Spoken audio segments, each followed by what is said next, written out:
सो इस वीडियो में मैं आपको बताऊंगा कि आप इट्सी पर कैसे आईडी क्रिएट करेंगे और शॉप क्रिएट करेंगे। इट्सी पर आईडी क्रिएट करने से पहले आपने ये डिसाइड किया हो कि इट्सी पर आपने कौन सी आइटम सेल करनी है, उस आइटम के बारे में आपके पास सारी इन्फॉर्मेशन हो, आपने वो आइटम कैसे बनाई है या बनवाई है, वो आइटम कैसे बनती है, उस आइटम को बनाने के लिए कौन से टूल्स इस्तेमाल हुए हैं, उस आइटम की आपके पास फ़ोटोग्राफ्स हों जो कि इंटरनेट पे पहले कहीं पे भी मौजूद ना हों। अब मैं आपको बताता हूँ कि आप पाकिस्तान से इट्सी की शॉप कैसे क्रिएट कर सकते हैं। अगर आप पाकिस्तान से इट्सी की शॉप क्रिएट कर रहे हैं तो आपके पास उस बंदा या बंदी का आईडी कार्ड होना लाजमी है जिसके नाम पर आप इट्सी की शॉप क्रिएट कर रहे हैं, क्योंकि इट्सी आपसे आइडेंटिफिकेशन के लिए किसी भी टाइम आईडी कार्ड मांग सकता है।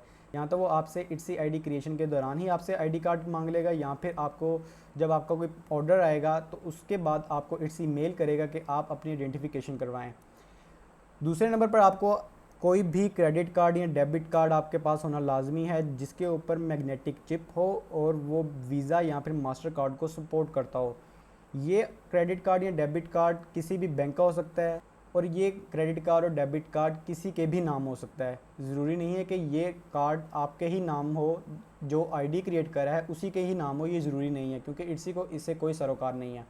इट्सी आपका कार्ड इस वजह से लेता है क्योंकि आपको उस क्रेडिट कार्ड पर वो या डेबिट कार्ड पर आपको वो चार्ज करता है, यानी कि जब इट्सी आपको चार्ज करता है, कोई फ़ीस चार्ज करता है, तो वो पेमेंट या वो फ़ीस आपके उस कार्ड से, उस बैंक से डिडक्ट होती है। इट्सी पर सेलिंग करने के लिए आपके पास कोई पेपैल का अकाउंट होना लाजमी है, क्योंकि पेपैल का अकाउंट इस वजह से होना लाजमी है क्योंकि इट्सी आपको जो ऑर्डर्स की पेमेंट्स करेगा, जो आपको पेमेंट्स आएंगी वो डायरेक्ट आपके पेपैल में आएंगी। ये पेपैल अकाउंट ज़रूरी नहीं है कि आपके ही नाम पे हो, ये आपके किसी भी रिलेटिव के या फिर आप किसी भी फ्रेंड के नाम पर आप ये अकाउंट बना सकते हैं और आप उधर से पेमेंट्स अपनी फेच कर सकते हैं। खैर, ये एक इन्फॉर्मेशन थी कि अगर आप पाकिस्तान से अकाउंट क्रिएट कर रहे हैं, इट्सी की आईडी या शॉप क्रिएट कर रहे हैं, तो आपको उसके लिए क्या क्या इन्फॉर्मेशन रिक्वायर्ड होगी, क्या क्या चीज़ रिक्वायर्ड होगी शॉप ओपन करने के लिए। लेकिन अगर आप इन कंट्रीज़ जो ये लिस्ट में मेंशन्ड हैं, इन कंट्रीज़ में से अगर आप इन कंट्रीज़ में रहते हैं और आप यहाँ फिर इधर किसी रहने वाले अपने रिलेटिव या फ्रेंड के थ्रू आप अगर अकाउंट क्रिएट कर रहे हैं इट्सी का, तो उसमें आपकी जो इन्फॉर्मेशन चाहिए होगी या जो आपकी चीज़ें चाहिए होंगी वो कुछ और होंगी, वो ज़रा सी ही डिफरेंट है। सेम तरीका है, सेम पाकिस्तान से जैसे अकाउंट बनता है वैसे ही उन कंट्रीज़ में भी अकाउंट बनता है, लेकिन सिर्फ एक फ़र्क आता है कि आपको इन कंट्रीज़ में आपको इट्सी डिफरेंट तरीके से पेमेंट्स करता है और पाकिस्तान में और वो कंट्रीज़ जो कि इस लिस्ट में मेंशन नहीं है उन कंट्रीज़ में किसी और तरीके से पेमेंट्स करता है। पाकिस्तान और जो कंट्रीज़ इस लिस्ट में मेंशन नहीं है उनकी आईडी क्रिएशन सेम एक जैसी ही है, लेकिन जो ये कंट्रीज़ है जो इस लिस्ट में मेंशन है उनकी आईडी क्रिएशन थोड़ी सी डिफरेंट है। वो मैं आपको पूरा एक्सप्लेन करता हूँ, आपको एक लाइव वीडियो बना के दिखाऊंगा कि आप पाकिस्तान से कैसे आईडी क्रिएट कर सकते हैं, और मैं आपको ये भी बताऊंगा कि आप कैसे बाकी और कंट्रीज़ में अकाउंट क्रिएट कर सकते हैं। थोड़ा सा ही डिफरेंट है, ज़्यादा डिफरेंट बिल्कुल भी नहीं है।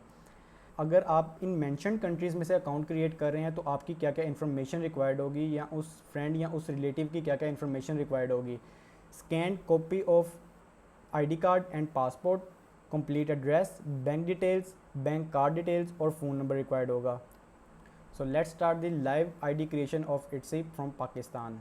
इट्सी पर आईडी क्रिएट करने के लिए आपको गूगल पर जाके टाइप करना है ज्वाइन इट्सी। जब आप ज्वाइन इट्सी पर क्लिक करते हैं, ज्वाइन इट्सी पर क्लिक करने के बाद आपको ये पेज शो होगा। इस पेज पर आपने अपने आप को रजिस्टर करना है इट्सी पर। पहले इट्सी पर रजिस्टर करने से पहले आपको मैं इतना बता दूं कि आपने वो ईमेल एड्रेस यहाँ पर पुट करना है जो कि आपने पहले इट्सी पर यूज़ ना किया हो, ना ही आपने इस ईमेल एड्रेस पर पहले इट्सी की शॉप क्रिएट की हो, वरना आपके लिए बहुत बड़ा मसला हो सकता है।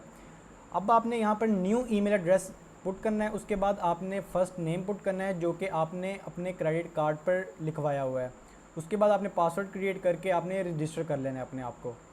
जब आप इट्सी पर रजिस्टर हो जाएंगे तो आपको ये पेज शो होगा, तो आपने इस पेज पर सेल ऑन इट्सी पर क्लिक करना है। जब आप सेल ऑन इट्सी पर क्लिक करते हैं तो आपके सामने ये पेज ओपन होगा। अगर आप पाकिस्तान से आईडी क्रिएट कर रहे हैं तो यहाँ पर ऑलरेडी पाकिस्तान सेलेक्ट हुआ होगा। अगर आप यूएस से आईडी क्रिएट कर रहे हैं तो यहाँ पर आपने मेंशन करना है, यहाँ तो मेंशन होगा या फिर मेंशन नहीं होगा, तो आपने यहाँ पर मेंशन कर देना है कि मैं यूएसए से सेलिंग कर रहा हूँ या फिर किसी भी और कंट्री से सेलिंग कर रहा हूँ।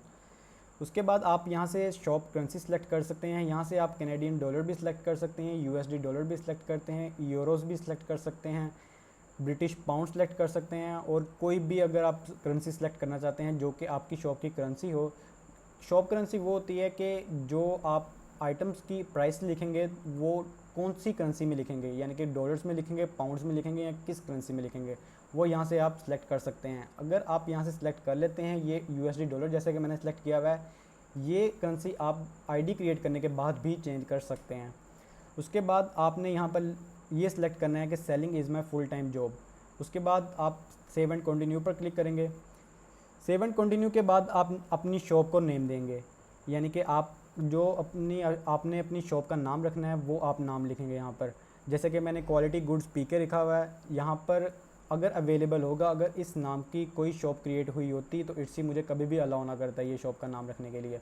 अगर आपने वो नाम लिखा जो कि इट्सी पर पहले भी मौजूद है तो इट्सी आपको कभी वो सेव एंड कंटिन्यू नहीं करने देगा।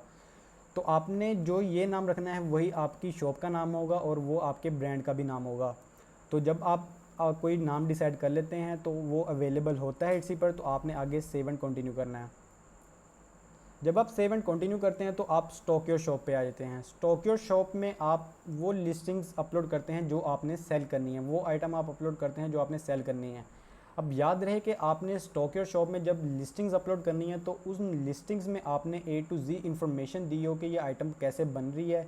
इस आइटम की डिस्क्रिप्शन में आपने बार बार ये लफ्ज़ इस्तेमाल करना है कि ये हैंडमेड है। अगर हैंडमेड है तो आपने हैंडमेड का लफ्ज़ बार बार इस्तेमाल करना है। टाइटल्स में आपने हैंडमेड का लफ्ज़ बार बार इस्तेमाल करना है।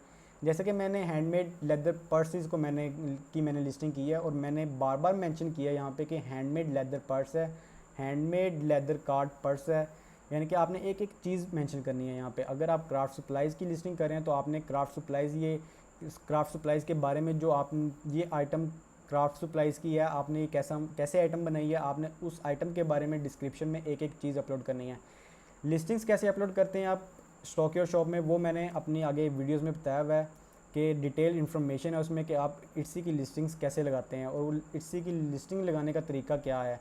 जब आप इट्सी पर अकाउंट क्रिएट कर रहे होते हैं तो स्टॉक योर शॉप का जो पार्ट होता है वो सबसे इम्पोर्टेंट पार्ट होता है, क्योंकि इट्सी जब आप अकाउंट क्रिएट कर लेते हैं इट्सी आपकी शॉप को इन्वेस्टिगेट करता है, आपकी लिस्टिंग्स चेक करता है कि आपने कौन सी कैटेगरी में लिस्टिंग्स लगाई हैं और वो कैटेगरी उनकी कैटेगरी से मैच करती भी हैं कि नहीं।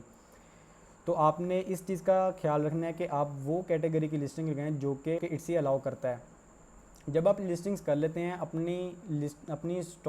अपनी शॉप को स्टॉक कर लेते हैं, तो आपने सेव एंड कंटिन्यू पे क्लिक करना है। लेकिन याद रहे कि आपने 2 से 3 लिस्टिंग्स लाजमी अपलोड करनी है, 2 से 3 लिस्टिंग्स को लाजमी स्टॉक करना है अपनी शॉप पर आईडी क्रिएशन के वक्त। अगर आप पाकिस्तान से इट्सी पर साइन अप कर रहे हैं और आपने अपनी शॉप को स्टॉक कर लिया होता है, आपने लिस्टिंग्स लगा ली होती हैं, तो आप how will you get paid पर आ जाएंगे। उसके बाद आपने अदर पेमेंट्स मेथड्स पे क्लिक करना है और आपको वहाँ पर पेपैल की ऑप्शन शो होगी। आपने वो पेपैल की ऑप्शन अलाउ करनी है और वहाँ पर आपको शो होगा कि आपने अपनी पेपैल अकाउंट ईमेल आपने पुट करनी है यहाँ पर। अब जो आपने पेपैल बनाया होगा अपने नाम या अपने किसी रिलेटिव के नाम, आपने वो ईमेल यहाँ पर पुट करनी है और सेव पर क्लिक करना है। पाकिस्तान के अलावा अगर आप किसी और कंट्री से जो कि उस लिस्ट में मेंशन है, अगर आप उन कंट्रीज़ में से अगर आप अकाउंट क्रिएट कर रहे हैं तो आप के पास यहाँ पे इट्सी पेमेंट्स शो होंगी। इट्सी पेमेंट्स के नीचे वो आपसे बैंक डिटेल्स मांगेगा, यानी कि बैंक डिटेल्स मांगेगा, आपसे अकाउंट नंबर मांगेगा, बैंक अकाउंट टाइटल मांगेगा और बैंक का नाम मांगेगा। उस बैंक की डिटेल्स के बाद वो नीचे आपसे एड्रेस भी वेरीफाई करेगा कि आपने कौन से एड्रेस पे आप रह रहे हैं और कौन से एड्रेस पे ये बैंक अकाउंट बना हुआ है, यानी कि वो एड्रेस आपसे मांगेगा, आपने कंप्लीट एड्रेस वहाँ पे अपलोड करना है और उसके बाद आप सेव एंड कंटिन्यू पर क्लिक करेंगे। जब आप how will you get paid में अपनी बैंक डिटेल्स या फिर आप पेपैल की डिटेल आप पुट कर लेते हैं तो आप सेव एंड कंटिन्यू करने के बाद आप सेटअप बिलिंग में आ जाते हैं। सेटअप बिलिंग में आप कोई भी क्रेडिट कार्ड या अपना कोई भी डेबिट कार्ड आप यूज़ कर सकते हैं जहां से इट्सी आपसे पैसे काटेगा। जैसे कि मैंने आपको पहले भी बताया कि इट्सी को कोई सरोकार नहीं होता कि ये क्रेडिट कार्ड जो है, ये डेबिट कार्ड जो है, ये कौन से बैंक का है, कहाँ के बैंक का है, अगर ये पाकिस्तानी बैंक है या US के बैंक है, इट्सी को कोई सरोकार नहीं होता। इट्सी ने सिर्फ आपके उस अकाउंट से, उस कार्ड से पैसे डिडक्ट करने होते हैं, तो इस वजह से उनको कोई सरोकार नहीं होता कि वो कार्ड या बैंक कोई भी हो। यही पेज हर किसी को शो होगा जब आप how will you get paid को कंप्लीट कर लेते हैं। अब आपने यहाँ पर अपनी क्रेडिट कार्ड या डेबिट कार्ड की डिटेल्स पुट करनी है, कार्ड नंबर पुट करना है, आपने एक्सपायरेशन डेट यहाँ पर पुट करनी है, CVV नंबर जो कि कार्ड की बैक साइड पर लिखा होता है 3 डिजिट्स का, वो आपने यहाँ पर लिखना है, और नेम ऑन द कार्ड जो कि कार्ड के ऊपर नेम होगा, और आपने बिलिंग एड्रेस पुट कर देना है जो कि उस कार्ड पे एड्रेस यूज़ हो रहा होगा, वो आपने बिलिंग एड्रेस पुट कर देना है। यहाँ पर एड्रेस पुट करने के बाद आप ओपन योर शॉप पर क्लिक कर देंगे तो आपकी शॉप को वो इट्सी वेरीफाई करेगा जो कि आपने इन्फॉर्मेशन दी है। अगर वो इन्फॉर्मेशन ठीक हुई तो इट्सी आपकी शॉप ओपन कर देगा। बिलिंग सेटअप करने के बाद जब आप ओपन योर शॉप पर क्लिक करते हैं तो आपकी शॉप क्रिएट हो जाती है और आपको ये पेज शो होगा। अब मैं आपको इतना बता दूं कि जो लोग उन मेंशन्ड कंट्रीज़ में से आईडी क्रिएट कर रहे हैं तो उनके लिए डिफरेंट प्रोसेस होगा। जब वो बिलिंग को सेटअप करेंगे या बिलिंग सेटअप कर रहे होंगे तो इट्सी वहाँ पर ऑप्शन शो कर देगा कि उन्होंने अपनी आइडेंटिफिकेशन करवानी है। पहले उन्होंने अपनी आईडी कार्ड, पासपोर्ट या फिर ड्राइविंग लाइसेंस अपलोड करना है और इट्सी उनको वेरीफाई करेगा, फिर उनकी शॉप ओपन होगी। इसके बाद आपने जो सबसे पहला स्टेप लेना है इट्सी की शॉप क्रिएट करने के बाद, आपने इट्सी की शॉप कंप्लीट करनी है। इट्सी की शॉप कंप्लीट कैसे करनी है, आपने उसमें मेंशन करना है कि मेरी आइटम्स क्या हैं, मेरी आइटम्स बन कैसे रही हैं। आपने अपनी स्टोरी बतानी है कि आप इट्सी पर कैसे आए, आप इट्सी पर सेलिंग कर रहे हैं वो आपने कैसे स्टार्ट की। और उसके बाद आपने अपनी प्रोडक्शन पिक्चर्स अपलोड करनी है जो कि आपकी आइटम, जहाँ पे आपकी आइटम बन रही है उस प्रोडक्शन की आपने पिक्चर्स अपलोड करनी है कि उसमें आपने ये भी बताना है कि मेरे जो प्रोडक्शन हेल्पर्स हैं वो कौन कौन से हैं। ये सारा कुछ कहाँ पर आपने एंटर करना है, कैसे आपने एंटर करना है, ये सब कुछ मैं आपको अपनी नेक्स्ट वीडियोज़ में बताऊँगा। सो चले मिलते हैं नेक्स्ट वीडियो में। अल्लाह हाफिज़।